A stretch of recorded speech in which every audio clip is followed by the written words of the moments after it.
So, bago tayo magsimula, no? Ito muna yung kailangan natin. So, ito. Ang unang kailangan natin, kiluhan. Then, pala.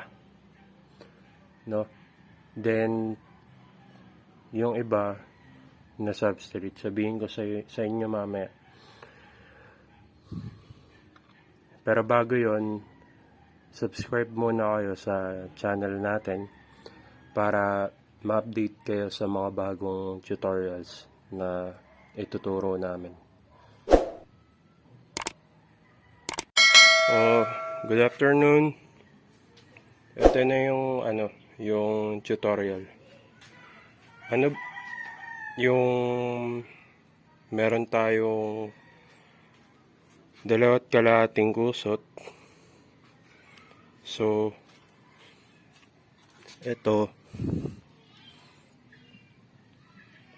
FPJ, ito molasses.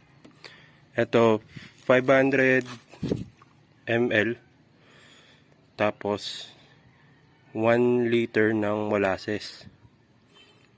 Tandaan nyo po Tapos 20 kilo na darak. Tapos ito yung lime, 2 kilo. Then 60 liters na tubig. So ngayon, paano natin haluin yan, yung proper mixing na tinatawag, para magpantay yung moisture niya, yung kung paano siya hindi over moist. Po,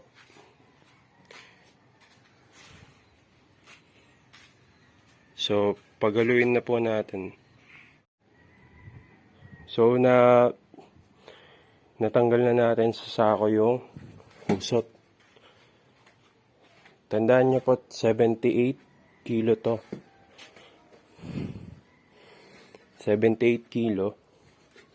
Then gagawin yung ganyan.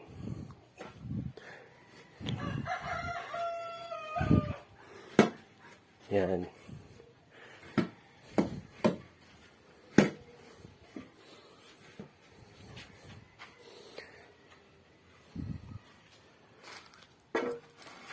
Okay, tapos dito natin ilalagay yung mga substrate.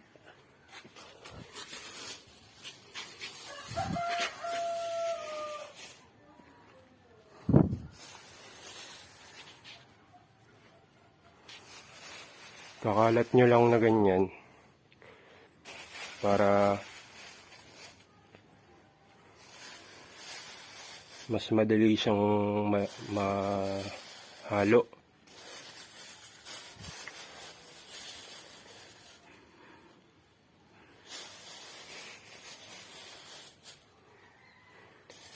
Ito pong lime, nakakapagtanggal to ng acid sa kusot. Kaya gumagamit tayo ng lime, no? Nano-neutralize niya yung acid.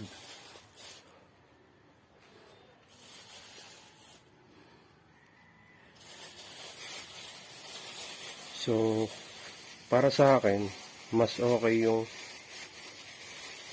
2 kilo. 2 to 3 kilo. Kasi, para mas sigurado tayo na mauubos no lime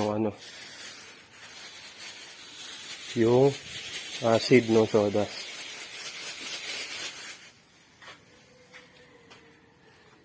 Tapos ilagay na rin natin tong darak.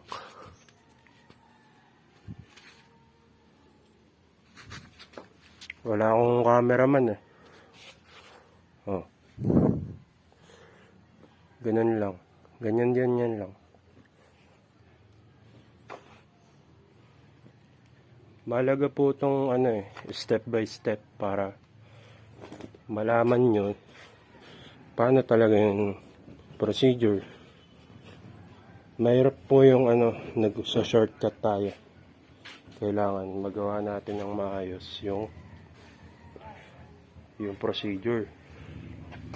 So yan na yung darak. Ano yan?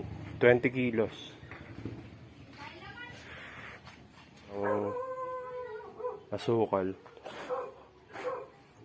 At saka ng FPJ, yung kusot. Haluin muna natin ng tuyo. Para yung lime. At saka yung darak.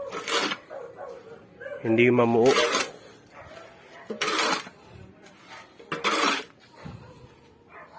Ganyan lang po. Para kayo naghahalo ng semento.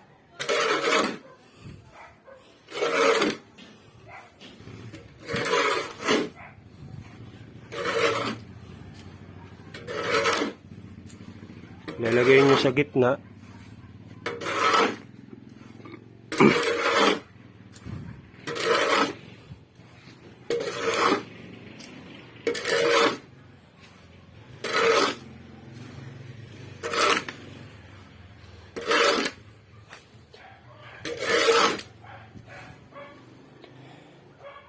Pag ganyan na po, ihahaluin nyo po yan ng 3 beses pa. Durog-durogin yung nasa gilid. Papakita ko lang kung paano yung way.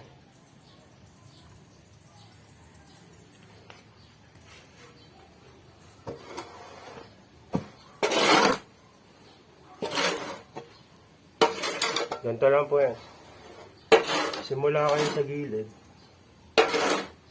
Tapos i-flip nyo gano'n.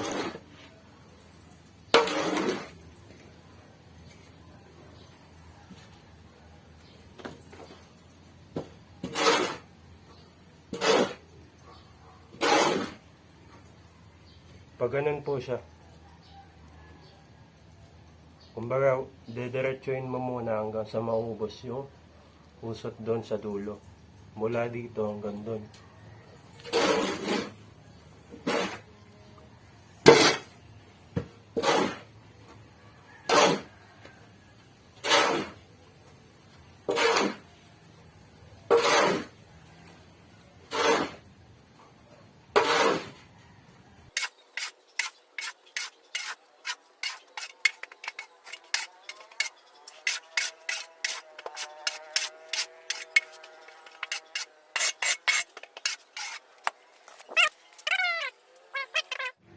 So, ganun po uli gagawin natin. Lagyan natin ng pinaka-hole dito sa gitna uli.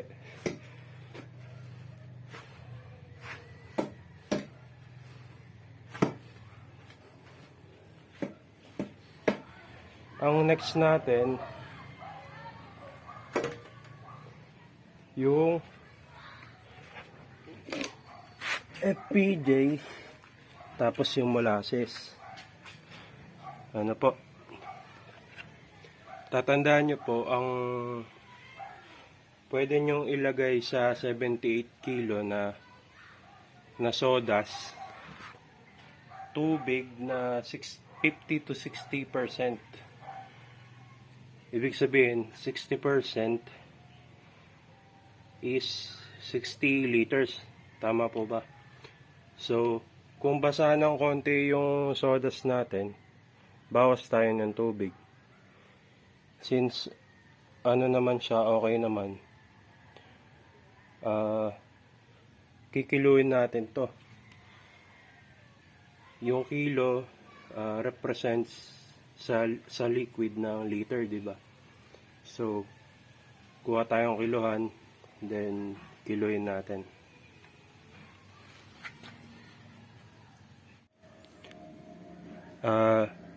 Etong isang to, titimbangin natin kung ilan. Yeah.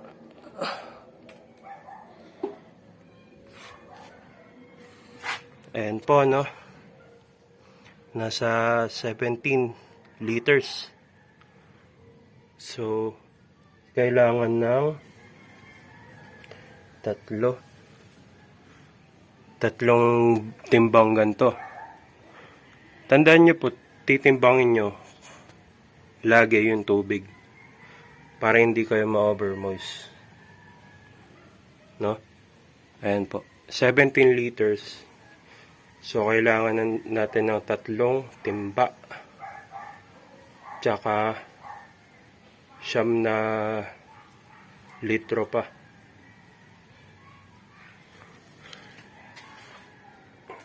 Tapos etong timbang, isang timbang to, lalagyan na natin ng ng molasses tsaka FPJ. Sa FPJ, tandaan nyo po, molasses 1 kilo, tapos FPJ 500 ml, no? Kuha tayo ng isa pang timba na pupuno hanggang maging 60 liters. Ito na yung pangalawang timba. So pangalawang 17 liters na to, no? Gagawin natin yung FPJ, yung timbang may tubig na may FPJ na hinalo at saka molasses. Haluin nyo muna yan hanggang sa mamix sila ng maayos. Then salin nyo dito sa timba. So kung ilang litro yung timba na kailangan nalagyan, yun yung pagkakasyahin man ito. So ang pag-apply nyan, ganito lang.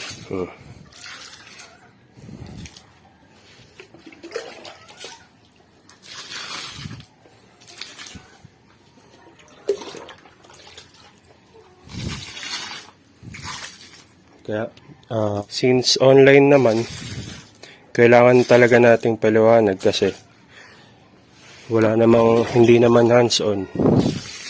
Kaya, kailangan natin magtiyaga sa pagtuturo sa online. So, ayun na. Nalagyan na natin ng liquid yung substrate na. So, ganun uli yung procedure. Ganyan lang, oh.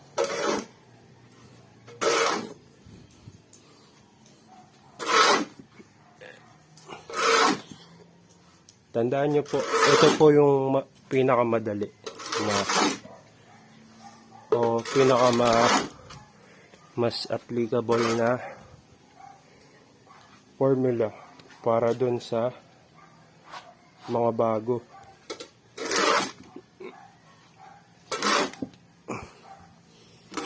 Madami rin kasing nag-PPM sa akin, nagpapaturo. So naisip ko mag-video na lang para dun na lang sila manonood.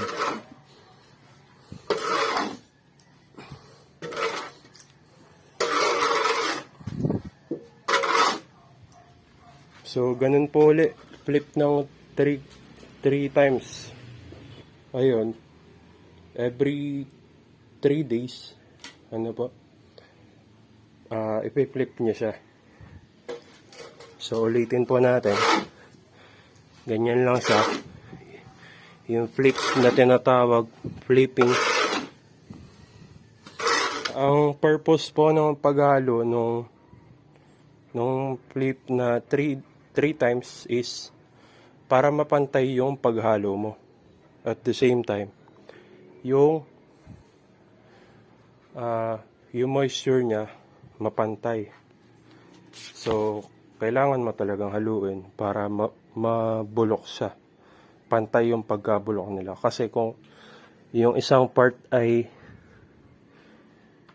tuyo, yung isang part ay basa, hindi papantay yung pagkabulok niya. So, kailangan talagang gawin yun. Yun yung easy way na may share ko sa inyo. Didiscuss ko rin paano ba kung masobrahan yung formula nung ginawa natin.